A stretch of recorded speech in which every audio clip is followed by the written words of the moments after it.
Welcome students, आपका मेरे channel science class for 10th by doctor Kumkum Saxena में बहुत बहुत स्वागत है। अभी तक मैंने आपको बताया कि भौतिक परिवर्तन क्या होते हैं और रासायनिक परिवर्तन क्या होते हैं, किस तरह रासायनिक परिवर्तनों से ही रासायनिक अभिक्रिया जन्म लेती है, रासायनिक अभिक्रिया को लिखने का क्या तरीका है, रासायनिक अभिक्रिया के कौन कौन से टुकड़े होते हैं, अभिकारक क्या है और उत्पाद क्या है, ये सब आपको मैं पिछले क्लास में बता चुकी हूँ। आज मैं आपको बताने जा रही हूँ कि रासायनिक क्रियाओं के कितने प्रकार हैं। इसमें आप देखिए, पहला है संयोजन अभिक्रिया।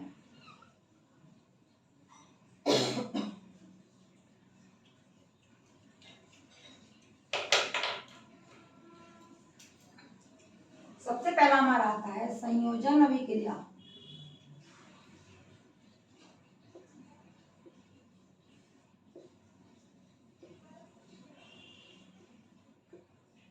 संयोजन अभिक्रिया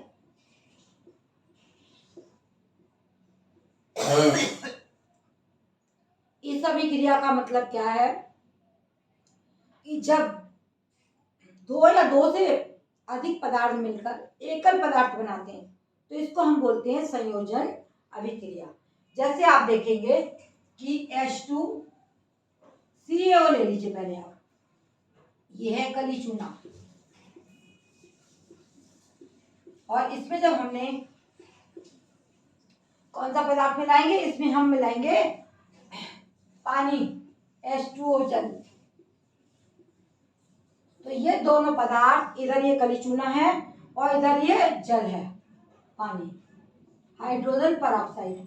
ये दोनों मिलके क्या बनाते हैं, ये दोनों मिलके कैल्शियम हाइड्रोक्साइड बनाते हैं। देख रहे हैं आप, ये क्या चीज है, कैल्शियम हाइड्रोक्साइड। ये क्या पदार्थ है जिससे कि हम पुताई करते हैं। आपने देखा होगा सबके घरों में चूने की पुताई होती है, तो वो यही पदार्थ है। जब हम चूने में पानी डालते हैं तो हमारा ये पदार्थ कैल्शियम हाइड्रोक्साइड बन जाता है, और हम इस पानी को भिगोकर बाद में इससे पुताई कर ली जाती है। अब इस कैल्शियम हाइड्रोक्साइड में अगर हम एक चीज और मिलाएंगे, उसका नाम है आपका कार्बन डाइऑक्साइड। जब हम इसमें कार्बन डाइऑक्साइड मिलाएंगे तो ये हमारा बन जाएगा CaCO3 कैल्शियम कार्बोनेट प्लस पानी, क्या बना ये, जल, और ये बना कैल्शियम कार्बोनेट।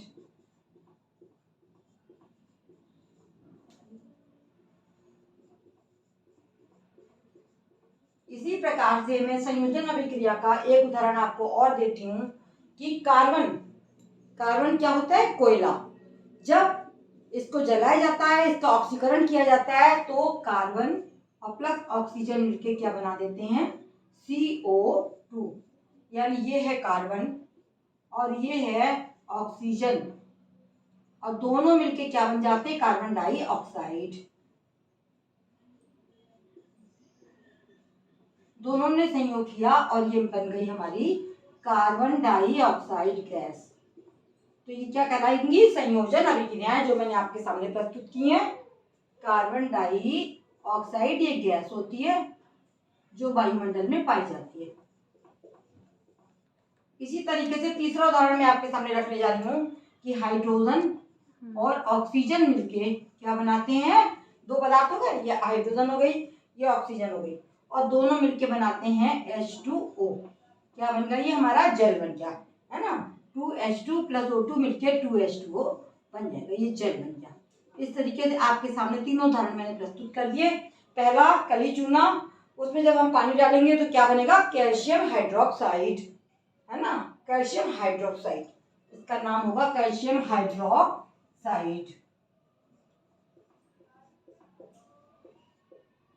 और दूसरा पदार्थ जो है वो है, अब ये कैल्शियम हाइड्रोक्साइड जो है, इसमें हम कार्बन डाइऑक्साइड गैस मिलाते हैं, प्रवाहित करते हैं, तो ये बन जाता है कैल्शियम कार्बोनेट, और ये पानी बन जाता है। दूसरा उदाहरण है कि कार्बन प्लस ऑक्सीजन, ये दोनों मिलकर क्या बनते हैं, कार्बन डाइऑक्साइड। इसको हम बोलेंगे संयोजन अभिक्रिया, क्योंकि दो पदार्थों ने छोटों ने मिलकर एकल पदार्थ बना दी कार्बन डाइऑक्साइड। तीसरा उदाहरण आपके सामने मैंने रखा H2 प्लस O2 मिलके क्या बन गया, जल बन गया। इस तरह से दो छोटे छोटे पदार्थ मिलके एकल पदार्थ जल बना दिया। इन सब क्रियाओं को हम क्या बोलेंगे, संयोजन अभिक्रिया। अब मैं दूसरी अभिक्रिया आपको बताती हूँ। इसी में आप देखेंगे ऊष्माक्षेपी अभिक्रियाएं। ऊष्माक्षेपी से क्या मतलब है, जिन अभिक्रियाओं में ऊष्मा उत्पन्न होती है उन्हें हम बोलते हैं ऊष्माक्षेपी अभिक्रियाएं। आप नोट कर लीजिए, ऊष्माक्षेपी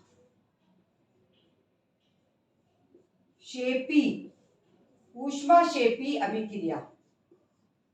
ये अभिक्रिया वो होती है जिसमें कि अभिक्रिया के बाद ऊष्मा उत्पन्न होती है।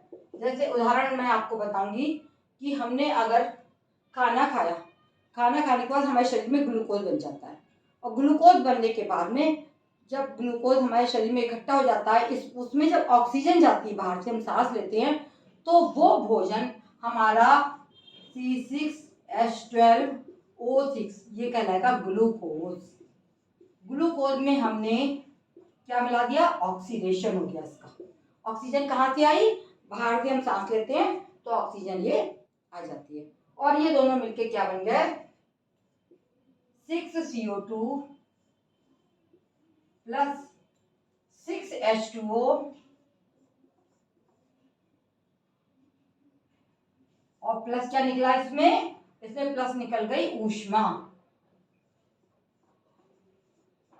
ये हमारा भोजन ग्लूकोज के रूप में था, और जब इसका ऑक्सीडेशन हुआ, इसमें हमने ऑक्सीजन गैस मिली इसको ये कहाँ से आई, ये हम सांस से लेते हैं, और ये ग्लूकोज हमारे शरीर में खाने के बाद हमारी रक्त नलिकाओं में इकट्ठा होता है। ये ग्लूकोज ऑक्सीजन से मिलकर क्या बना देता है, कार्बन डाइऑक्साइड निकलती है, जो कि बाहर निकल जाती है। ये हमारी श्वसन अभिक्रिया भी कहलाती है, और इसमें पानी बना और इसमें ऊष्मा उत्पन्न होती है। इसी प्रकार से एक उदाहरण मैं आपको और दूंगी, वो है आपका मीथेन का ऑक्सीडेशन। मीथेन, ये हमारी मीथेन गैस है, और इसको जब हमने ऑक्सीडेशन इसका करा, तो ये हमारे दोनों पदार्थ जो हैं जब मिल जाएंगे तो ये क्या बन जाएंगे, ये बन जाएंगे कार्बन डाइऑक्साइड और पानी। क्या बनेगा, ये CO2 प्लस H2O और प्लस ऊष्मा। इस क्रिया में भी ऊष्मा उत्पन्न होती है। ठीक है, समझ गए आप लोग। मीथेन ऑक्सीजन मिलके कार्बन डाइऑक्साइड, पानी और ऊष्मा बन जाता है, और इसलिए इनको हम क्या बोलते हैं, ऊष्माक्षेपी अभिक्रियाएं। अब इसके आगे हम जाएंगे तो हमें पढ़ना है वियोजन अभिक्रियाएं।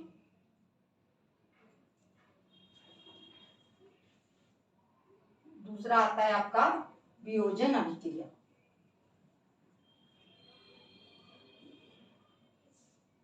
जैसा संयोजन पढ़ा, संयोजन माने मिलना, संयुक्त होना। जब इसका साधारण उदाहरण ये भी हो सकता है कि A प्लस B मिलके बन गए AB।